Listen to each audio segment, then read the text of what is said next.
ప్రియ దివ్యవాణి ప్రేక్షకులారా, ఎక్కడో మారుమూల జన్మించినటువంటి ఒక వ్యక్తి ఈనాడు ఎన్నో ఆత్మలకు దేవుని యొక్క అనుభవాన్ని పొందడం కోసమే సహకరిస్తూ ఉన్నారు. ఊహించుకోలేదు జీవితము ఇలా మారి ఎక్కడెక్కడో తిరిగి ఈరోజు ఇంత స్థాయిలో ఒక దివ్యవాణి టీవీ ఛానల్లో సంగీత విభాగమునకు కార్యదర్శిగా ఉంటూ మనకు దైవ అనుభవాన్ని ఇస్తున్నటువంటి గుంటగాని దేవదాస్ గారి యొక్క సాక్ష్యమును ఇప్పుడు ఆయన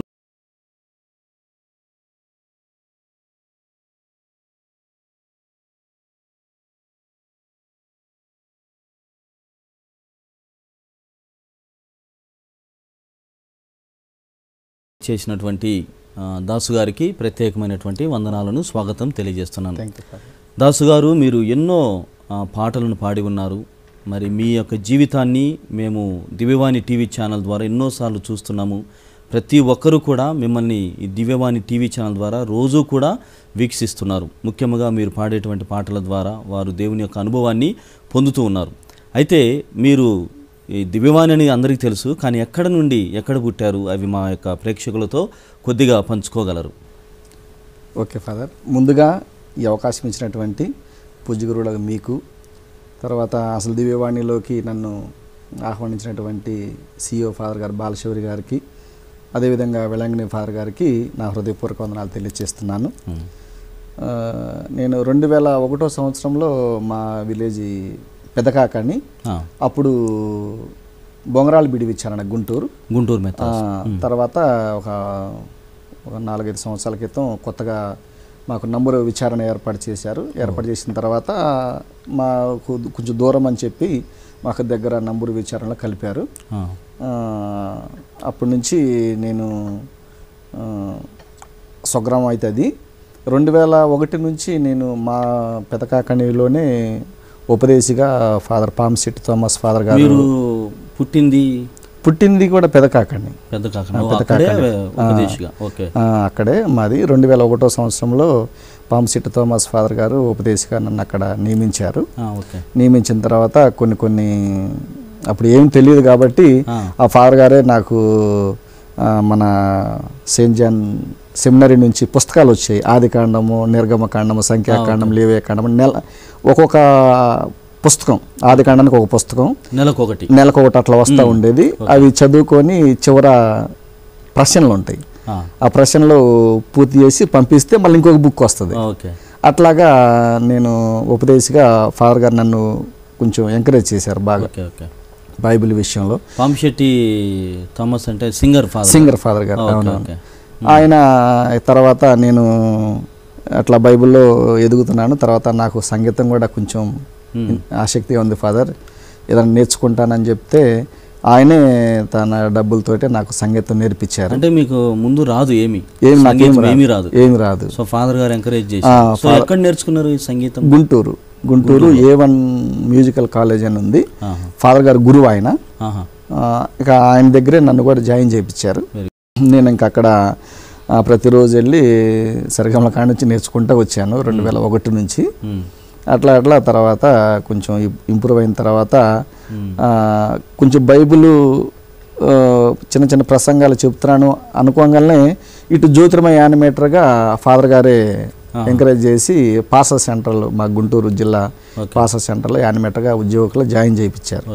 అక్కడి నుంచి ఇక పలు గ్రామాలు వెళ్ళిపోవటం, అక్కడ సువార్త పరిచర్య చేయటం, పాటలు కానీ ఇక నన్ను బాగా ఉపయోగించుకున్నారు. నేను కూడా ఫాదర్లకి ఉపయోగపడ్డాను. అట్లా కొంచెం ఎక్కువగా ఇక ఇదే దేవుని సేవలోనే నిలిచిపోయాను. అంత ఆ ఫీల్డ్ అట్లా బాగుంది ఫాదర్. అది. సో దివ్యవాణిలో అనుభవం ఎలా ఉంది? ఒక గాయకుడిగా, పూర్తి స్థాయి గాయకుడిగా ఎలా ఉంది? సంతోషంగానే ఉందా? నాకైతే చాలా సంతోషంగా ఉంది ఫాదర్. కొంచెం స్టార్టింగ్లో కొంచెం ఇబ్బంది అనిపించింది. ఎట్లా అంటే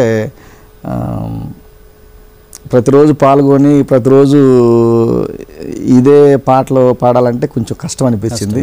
ఎత్తుక్కోవటం, పాటలు ఏ పాడాలి, రోజు పాడినా అయ్యే పాటలు మళ్ళీ జనాలు ఇదేని అనుకుంటారని బాధేసేది. తర్వాత ఇక ప్రయత్నం చేసి కొత్త కొత్త పాటలు సీడీలను చూసుకొని నేర్చుకొని అట్లా ఎప్పటికప్పుడు ఏదో ఒకటి కొత్తదనం నా తరపు నుంచి మేము కూడా పూజలో ఏదైనా కొత్తదనం చూపించాలి, కొత్త పాట వినిపించాలి అనేటువంటి దృక్పథంతో ఇక ఛాలెంజ్గా తీసుకున్నాను. సో నాకు తెలిసి దివ్యవాణి ఒక సవాళ్ళతో కూడినటువంటి పనిది. నిజమే. తర్వాత కొత్త పాటలు అంట, కొత్త పాడాలి. సో నాకు తెలిసి మీరు ఇట్లా నేర్చుకోవడమే ఎక్కువగా ఉందని నేను అనుకుంటున్నాను. తర్వాత మీ లైఫ్ ఇప్పుడు చెప్పినంత వరకు చూస్తే గన ఉపదేశిగా, ఉజ్జీవకుడుగా, దివ్యవాణి 3 రకాలుగా కనిపిస్తుంది, 3 రకాలుగా విభజించుకోవచ్చు. సో ఉపదేశిగా మీరు ఉన్నప్పుడు, ఎందుకంటే విచారణ గురువు ఎక్కడో ఉంటారు, 4 గ్రామాలకి ఉపదేశిగా ఉంటూ వాళ్ళని చూసుకోవడం అంటే అంత సులభం కాదు. ఏదో నెలకు ఒకసారి పోతాము, తర్వాత వస్తాము, కానీ అక్కడ ఉండి అదంతా చేయడము. సో అందులో కష్టాలు ఉంటాయి, ఇబ్బందులు ఉంటాయి, తర్వాత సుఖాలు అన్నీ ఉంటాయి, మన దేవుడు ఆశీర్వాదం. సో అలా ఇబ్బంది పెట్టినటువంటి క్షణాలు ఏమైనా ఉపదేశిగా ఉన్నాయా? చాలా ఉన్నాయి ఫాదర్. చాలా ఉన్నాయా? చాలా ఉన్నాయి, చెప్పుకోవాలంటే చాలా ఉన్నాయి. ఇప్పుడు ఎందుకంటే అక్కడ ప్యారిష్ ఫీస్ట్ ఒక చోట ఉంటారు, మేము కనీసం వారానికి వచ్చేసి ఒక విలేజ్లోనే ఉండాలి, పూర్తి ఒక వారం అంతా ఒక విలేజ్లో ఉండాలి. అట్లా నెలలో 3 విలేజ్లు మేము కవర్ చేయాలి, 3 లేకపోతే 4. ఇక ఆ వారం రోజుల్లో మాకు అక్కడ ఉపదేశ్ గారు ప్రతిరోజు ఒకళ్ళ ఇంటికి భోజనం చెప్పటం కానీ, ఇక ఆయన మాకు సంబంధించినవి కొంచెం చూసుకుంటూ ఉంటారు. తర్వాత అక్కడ చేసేటప్పుడు కొంచెం ప్రజలు కొత్త వ్యక్తిని కాబట్టి కొంత ఆదరణ ప్రేమిస్తూ ఉంటారు. ఇలాంటి సమయాల్లో ఉపదేశులు గారికి ఏదో మా మీద కొంచెం కోపంగా ఉంటుంది. బయట నుంచి వచ్చారు, అతన్ని చూస్తున్నారు, వాళ్ళు ఏంటంటే మన ఊరు వచ్చారు, బాగా చూసుకోవాలి అనే ఉద్దేశం వాళ్ళకు ఉంటుంది. వీళ్ళేమో నన్ను వదిలిపెట్టి ఆయన చూస్తున్నారు అని కొంచెం అప్పుడు ఇబ్బంది ఉండేది. అసలు ఒక్కోసారి భోజనం చెప్పరు మాకు, ఏ ఇంట్లో తింటున్నావో కూడా తెలియదు, చెప్పరు అసలు.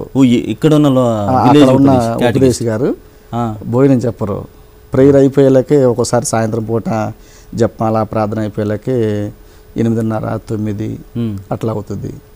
అలాంటప్పుడు ఇంత కష్టపడినందుకు సరే భోజనం ముందులే అనుకునేదానికి లేదు. ఇక ప్రార్థన అయిపోయినాక ఉపదేశ్ గారు మరి భోజనం ఎక్కడ అంటే, నేను ఈరోజు చెప్పలేదండి అనేవాడు, మర్చిపోయానండి అనేవాడు. లేదంటే ఒక రోజు అసలు ఊళ్ళో లేకుండా ఎక్కడన్నా ఏదైనా పని మీద వెళ్ళిపోయి ఉండొచ్చు. ఆ పరిస్థితిలో ఇక ఏం చేయాలో అర్థమయ్యేది కాదు. అట్లా చాలా మరి మామూలుగా వాదులాడుకోవడం, కొట్లాడుకోవడం జరిగింటది. అట్లాంటి ఏం ఉండవు కానీ, ఎందుకంటే మనం దేవుడి పని మీద వచ్చాము. మరి ఆకలిని ఎట్లా తీర్చుకునే వాళ్ళు ఏం లేకుండా? ఇక మేము పగలంతా పిల్లలకి గేమ్స్ అయ్యి ఆటలు ఆడిపిస్తూ ఉంటాం కాబట్టి, గేమ్స్ ఆడిపించినప్పుడు పిల్లలకి ఏమైనా బిస్కెట్ ప్యాకెట్, చాక్లెట్లు తీసుకొచ్చి ఎంకరేజ్ చేస్తూ ఉంటాం. అవి ఉండేవి మా దగ్గర ఎప్పుడున్నా. ఇక అవి తినేసి స్నాక్స్ తిని తాగి పడుకుంటాం. నెలకొక్కసారి మాకు మీటింగ్ ఉంటుంది, వెళ్ళినప్పుడు ఫాదర్ గారికి ఇట్లా జరుగుతుంది అని చెప్పి చెప్తాం. కానీ ఇప్పుడు మనం ఇంత కష్టపడుతున్నాము, దేవుని కోసం ముందుకు వచ్చాము, దేవుని హస్తము, ఆ హస్తం నుండి కడుపు నిండా ఇంత అన్నం పెట్టినప్పుడు అవసరమా అని అనిపించదా? అవసరమా? చాలాసార్లు అనిపించింది, మానుకుందాము అని చెప్పేసి అనిపిస్తుంది. కానీ దేవుడి సేవ చేయాలి అనేటువంటి ఒక చిన్న ఆశ, బలమైన సంకల్పం. మా అమ్మగారు నన్ను ఫాదర్కి చేర్పించారని అనుకుంది వాస్తవంగా స్టార్టింగ్లో. ఇక అయితే అప్పుడు మ్యారేజ్ చేసేసారు మా మేనమామ వాళ్ళు కలిసి. ఇక ఇట్లన్నా మా అమ్మ సంతోషంగా ఉంటుంది, ఈ సేవ ఇట్లా ఇదన్నా దేవుడి సేవే కాబట్టి ఇట్లన్నా మా అమ్మ తృప్తిగా ఉంటుంది అనేటువంటి ఆశతోటి నేను చేయాలనుకున్నాను. సో యాక్చువల్గా ఫాదర్ కావాలని మా అమ్మ ఆశపడ్డది. సో ఎనీవే నువ్వు దేవుని పరిచర్యలో ఉన్నావు. దేవుని పరిచర్యలో ఎట్లా మాత్రం. నీ సాక్షిగా కార్యక్రమంలో గుంటగాని దేవదాసు గారి జీవితంలో దేవుడు చేసినటువంటి అనేకమైనటువంటి విషయాలను ఇప్పటి వరకు మనం కొన్ని తెలుసుకొని ఉన్నాం. ఒక చిన్న విరామం తర్వాత మరికొన్ని విషయాలను తెలుసుకోవడానికి ప్రయత్నం చేద్దాం.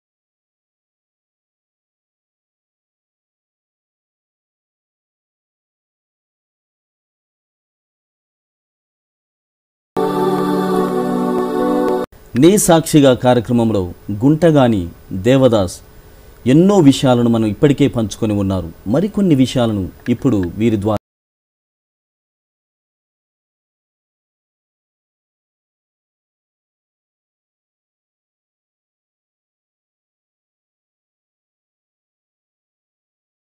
మీ ఫ్యామిలీ గురించి కొంచెం నాకు ఒక అన్న అక్క. ఓకే.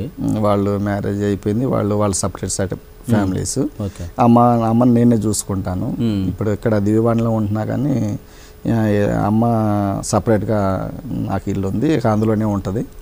పెద్ద కాకండ అక్కడే ఉంటుంది. అక్కడే ఉంటారు. ఓకే. మరి మీ ఫ్యామిలీ పర్సనల్, మీ ఫ్యామిలీ ఎంతమంది పిల్లలు? మేము ఇద్దరు బాబులు, మాకు ఇద్దరు అబ్బాయిలు. పెద్ద అబ్బాయి డిగ్రీ ఫైనల్ ఇయర్ చదువుతున్నాడు, రెండో అబ్బాయి ఇంటర్ సెకండ్ ఇయర్ అయిపోయింది. అయితే దేవుడి కృపను బట్టి నేను ఫాదర్ కాలేకపోయాను. ఇద్దరిలో ఎవరన్నా సరే ఒకరిని ఫాదర్ చేయాలని దృఢ సంకల్పంతో చిన్నప్పటి నుంచి వాళ్ళని ఇదే కోవలో పెంచాను. ప్రేయర్స్ నడిపించడం, వాళ్ళు నేను ఏదైనా బయట ఊరు వెళ్ళినప్పుడు నేను సాయంత్రం వచ్చేటప్పుడు లేట్ అయిపోతే ఇద్దరు పిల్లలు జపాన్లు నడిపిస్తూ ఉంటారు. నేను వచ్చేలోపు జపాన్లు నడిపిస్తూ ఉంటారు. ఇంకా లేట్ అయ్యేటట్టుంటే జపమాల గుర్తు మధ్యలో పాట పాడుతూ ఉంటారు. అట్లా వాళ్ళని చిన్నప్పటి నుంచి విశ్వాసంగానే పెంచాను.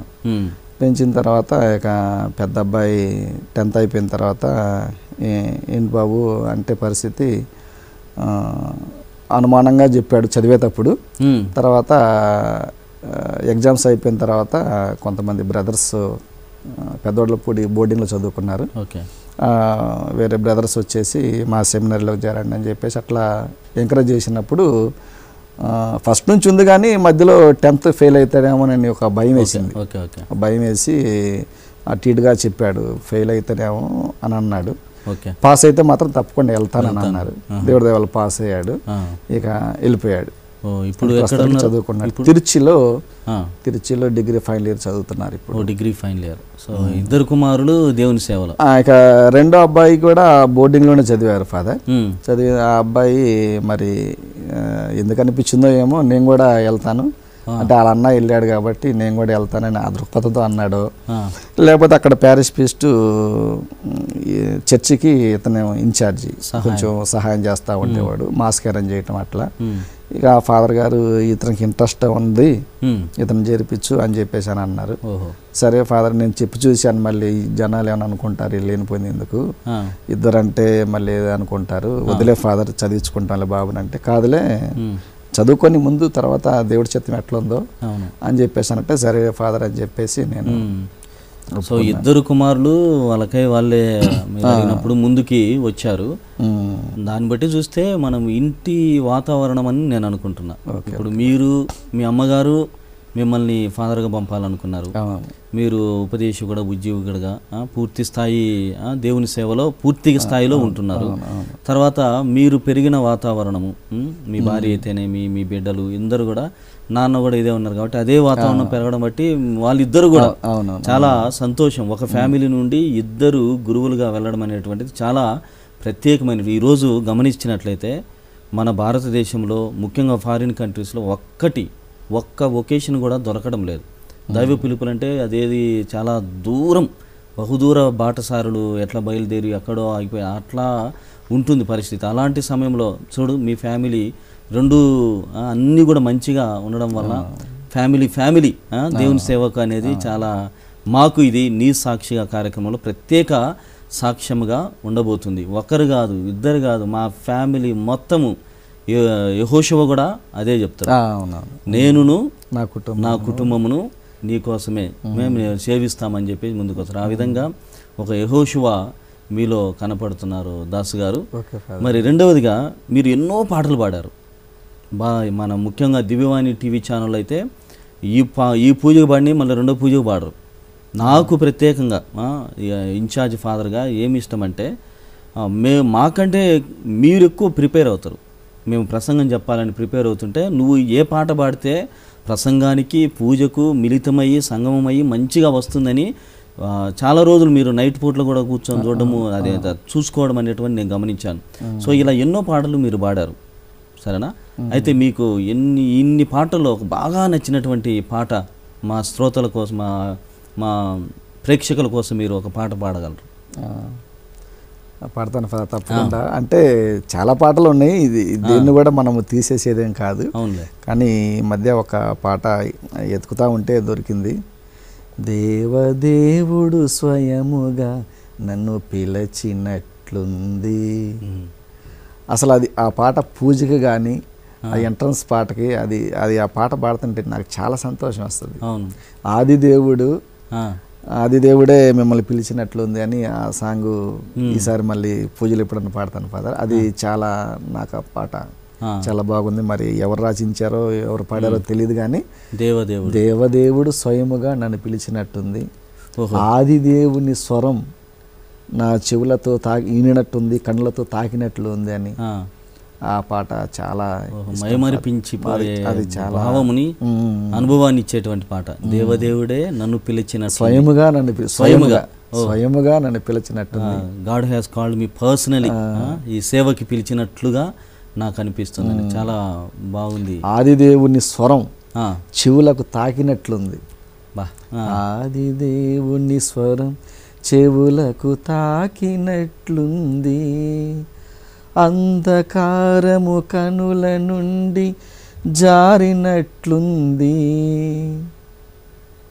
చాలా మంచిగా రాశారు ఎవరో కానీ అది నాకు చాలా నచ్చింది ఫాదర్. నచ్చినటువంటి పాట. చాలా తర్వాత దాసు గారు మరొక మీకు ఇబ్బందికరంగా ఉంటుందేమో చెప్పడానికి కూడా, అయినప్పటికీ కూడా దేవుని యొక్క సహాయంతో అడుగుతున్నాను. ఏమిటంటే ఒక ఉపదేశిగా, తర్వాత ఒక ఉజ్జీవకుడుగా, తర్వాత ఇప్పుడు దివ్యవాణిలో పనిచేస్తున్నటువంటి వారు ఎప్పుడు కూడా ఫాదర్లతోనే టచ్, ఫాదర్ల మధ్యలో దేవుని సేవ వాళ్ళతో కలిసి చేస్తున్నారు. సో జీవితము ఒకవైపు, సొంత సెటిల్మెంట్, లైఫ్ సెక్యూరిటీ. నువ్వు ఎంత దేవుని సేవ చేసినప్పటికీ కూడా నా పిల్లలు బాగుపడాలి, మా భార్య, మా అమ్మ, ఇవన్నీ వెనక ఉంటాయి మన బంధాలు. వాళ్ళని తెంచుకొని పూర్తిగా మేమైతే రాగలమేమో కానీ మీకు అనేటువంటిది కొంచెం కష్టమే.